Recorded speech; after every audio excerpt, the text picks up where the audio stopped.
स्वागत सादर करीत आहोत आजच्या काही ठळक घडामोडी।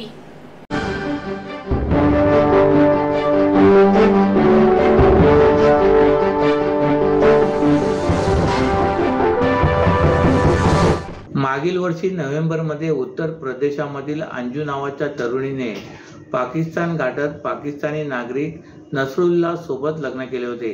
भारताला खिजवण्यासाठी पाकिस्तानच्या ISI ने या दोघांचे फोटोशूट करून सोशल मीडियावर व्हायरल केले होते। अगदी तसाच प्रकार ठाण्यात घडलाय। ठाण्यातील तरुणीने पाकिस्तानात जाऊन लग्न केले। सोशल मीडियावर पाकिस्तान तरुणाशी तिची ओळख झाली होती। त्याचे रूपांतर प्रेमात झाले। यानंतर तिने गुपचूप पाकिस्तान गाठले आणि तिकडे लग्न उरकून ती पुन्हा अंजू सारखीच भारतात परतली आहे। फेसबुकवर झालेल्या ओळखीनंतर ठाण्यातील एका तरुणीने ठाणे ते पाकिस्तान प्रवास करत पाकिस्तानातील एबोटाबाद येथे जाऊन लग्न केले। काही महिने त्या व्यक्तीसोबत राहिली व ती 17 जुलैला भारतात परतली आहे। ठाणे पोलिसांना याची खबर मिळताच तिला पोलीस ठाण्यात बोलून चौकशी सुरू केली। सनम खान असे या तरुणीचे नाव असून पोलीस पुढील तपास करतायत। सीमा हैदर ही महिला गेल्या वर्षी भारतात आली होती। ती देखील फेसबुकवरील गेमवर ओळख झाल्याने पती आणि मुलांना सोडून भारतात आली होती। यानंतर अंजूचे प्रकरण बाहेर आले होते। आता ठाण्यातील सनम या तरुणीने पाकिस्तानात जात येथील व्यक्तीशी लग्न केले। पाकिस्तान हा भारताविरोधात काट कारस्थान रचणारा देश आहे। त्यामुळे देशाच्या सुरक्षेला धोका असल्याने सनम ही खरोखरच लग्न करण्यासाठी गेली होती की हेरगिरी किंवा अन्य काही कारणासाठी गेली होती याचा तपास पोलीस करतायत। लोकमान्य नगर पाडा नंबर 3 या ठिकाणी असलेल्या तळअधिक मजली तुळजाभवानी निवास या चाळीच्या घरातील तळमजल्याच्या रूम मध्ये छताचे प्लास्टर कोसळल्याची घटना काल मध्यरात्री 12:30 वाजण्याच्या सुमारास घडले। यामध्ये सुनंदा वारंग आणि दिनेश असे मायलेक जखमी झाले। सुनंदा वारंग यांना उपचारार्थ मुंबईतील सायन रुग्णालयात हलवण्यात आले आहे, तर दिनेश वारंग याला किरकोळ दुखापत झाल्याने त्याला उपचार करून घरी सोडण्यात आल्याची माहिती ठाणे महापालिका आपत्ती व्यवस्थापन अधिकाऱ्यांनी दिले। लोकमान्य नगर पाडा क्रमांक 3 येथील मायलेक छताचे प्लास्टर पडून जखमी झाल्याची माहिती कळवा छत्रपती शिवाजी महाराज रुग्णालयातील डॉक्टर योगेश यांनी ठाणे महानगरपालिका आपत्ती व्यवस्थापन कक्षाला दिली। त्यानुसार घटनास्थळी सहाय्यक आयुक्त, कार्यकारी अभियंता, अतिक्रमण विभागाचे कर्मचारी व आपत्ती व्यवस्थापन कक्षाचे कर्मचारी यांनी धाव घेतली। त्या चाळीत तळ अधिक पहिल्या मजल्यावर प्रत्येकी 3-3 असे 6 रूम आहेत।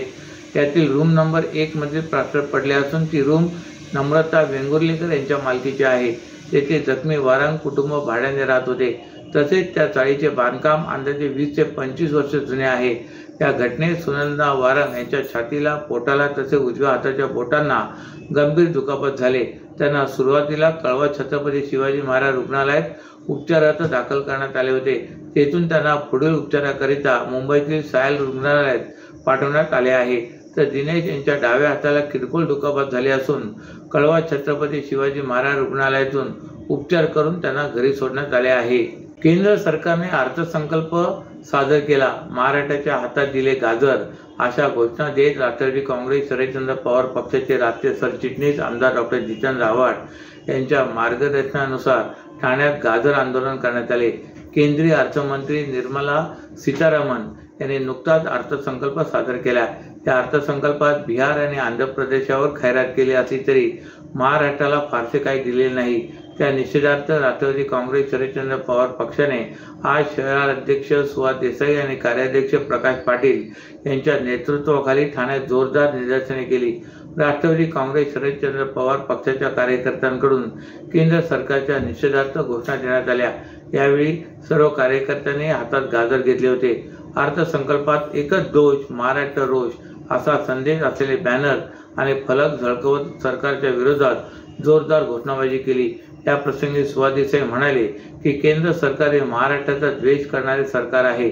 आधी महाराष्ट्रातील उद्योग पळवले आणि आता अर्थसंकल्पात तोंडाला पाने पुसलीत।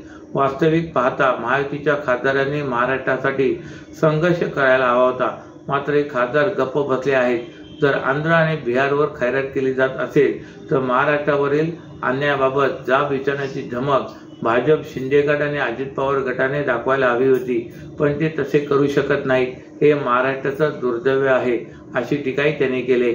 या आंदोलनात महिला अध्यक्षा सुजाताताई घाग, युवक अध्यक्ष विक्रम खामकर, विद्यार्थी अध्यक्ष प्रफुल्ल कांबळे, युती निरीक्षक प्रियंका सोनार, ओबीसी सेल अध्यक्ष गजानन चौधरी, हॉकर सेलचे सचिन पंधेरे, असंघटित कामगार सेलचे राजू चापले, महाराष्ट्र प्रदेश प्रवक्त्या रचनाताई वैद्य, दीपक क्षत्रिय, मिलिंद भाऊ बनकर, कार्यकर्ते आदी उपस्थित होते। महाराष्ट्रातील भगिनींना आधार देणारी राज्य शासनाची मुख्यमंत्री माझी लाडकी बहीण योजना। या योजनेअंतर्गत अल्प उत्पन्न गटातील 21 ते 65 वयोगटाच्या भगिनींना मिळणार दरमहा 1500 रुपयांची मदत। अर्ज करण्यासाठी 31 ऑगस्ट 2024 पर्यंत मुदतवाढ। कुटुंबाचं वार्षिक उत्पन्न 2.5 लाख रुपयांपेक्षा कमी असलेल्या महिला पात्र। कुटुंबाकडे पिवळं किंवा केशरी रेशन कार्ड असल्यास उत्पन्नाचा दाखला आवश्यक नाही। पांढरं रेशन कार्ड असेल किंवा रेशन कार्ड नसेल तर कुटुंबाचं वार्षिक उत्पन्न 2.5 लाखांपेक्षा कमी असल्याचा दाखला आवश्यक। योजनेसाठीचा ऑनलाईन अर्ज नारी शक्ती दूत ॲप वरून किंवा पोर्टलवर भरता येईल। ज्या भगिनींना ऑनलाईन अर्ज भरता येत नसेल त्यांच्यासाठी अंगणवाडी, ग्रामपंचायत, वॉर्ड ऑफिस, सेतू सुविधा केंद्रामध्ये किंवा आशाताई बचत गटाच्या CRP यांची मदत उपलब्ध। आता आपल्याला अभिमानाने म्हणता येईल, सुखी आणि सुरक्षित आहे माझी लाडकी बहीण। सॅटिक पुलाखालील थांब्यावर प्रवासी मिळवण्यावरून महिला आणि पुरुष रिक्षा चालकांमध्ये होणारे वाद रोखण्यासाठी महिला रिक्षा चालकांसाठी स्वतंत्र रांग तयार करण्याचा निर्णय ठाणे वाहतूक पोलीस आणि प्रादेशिक परिवहन विभागाच्या अधिकाऱ्यांनी काल घेतलाय। आता 4 पैकी 3 रांगा पुरुष रिक्षा चालकांसाठी उपलब्ध असतील तरी स्थानिक परिसरात काही रिक्षा चालक करीत असलेल्या अडवणुकीला आवर घालावा अशी मागणी प्रवाशांनी केली। ठाणे स्थानकातून येणाऱ्या प्रवाशांना स्थानकाबाहेरच रिक्षा उपलब्ध व्हावी यासाठी सॅटिक पुलाखाली रिक्षा थांबा तयार करण्यात आलाय। या थांब्यावर पुरुष आणि महिला रिक्षा चालकांमध्ये रांगेच्या कारणावरून वादाचे प्रसंग उद्भवत होते। त्याचा त्रास प्रवाशांनाही सहन करावा लागत होता। ठाणे रेल्वे स्थानकातून ठाणे शहरात प्रवेश करणाऱ्या प्रवाशांना स्थानकाबाहेर आल्यानंतर तात्काळ रिक्षा उपलब्ध व्हाव्यात यासाठी सॅटिक पुलाखाली सुविधा आहे। दररोज या थांब्यावर प्रवाशांची मोठी गर्दी होत असते। यावेळी महिला आणि पुरुष रिक्षा चालकांमध्ये रांगेवरून वाद होत असतात। त्याचा प्रवाशांनाही मनस्ताप सहन करावा लागत आहे। स्वच्छ ठाणे, सुंदर ठाणे आणि ठाणे बदलते अशा मोठ्या गप्पा मारणाऱ्या आणि स्वच्छतेचे अनेक पुरस्कार घेणाऱ्या ठाणे महापालिकेच्या घनकचरा विभागाचा कारभार अक्षरशः चव्हाट्यावर आलाय। घनकचरा विभागात विविध ठेकेदारामार्फत ठाणे शहरातील कचरा उचलण्याचे काम केले जाते। या कामासाठी ठेकेदारामार्फत घंटा गाड्यांचा वापर केला जातो तर सदर कचरा डम्पिंग ग्राउंडवर टाकण्यासाठी डंपर या वाहनाचाही वापर केला जातो।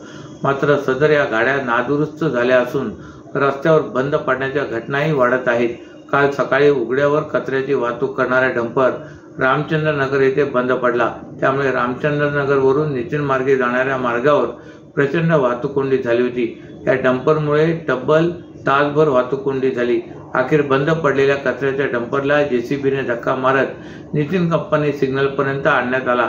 दरम्यान ज्या वाहनांमधून वाहतूक केली जाते त्यातील बरीच वाहने नादुरुस्त असल्याच्या तक्रारी कामगारांनी काही दिवसापूर्वी केल्या असताना आता तरी ठेकेदारांवर प्रशासनाचा अंकुश राहणार का असा सवाल ठाणेकरांनी उपस्थित केलाय।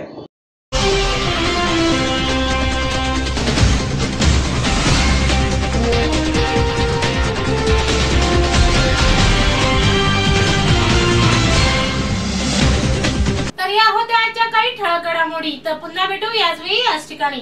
ठाणे दर्पण या वृत्तवाहिनीचे प्रसारण YouTube वर पाहायला विसरू नका।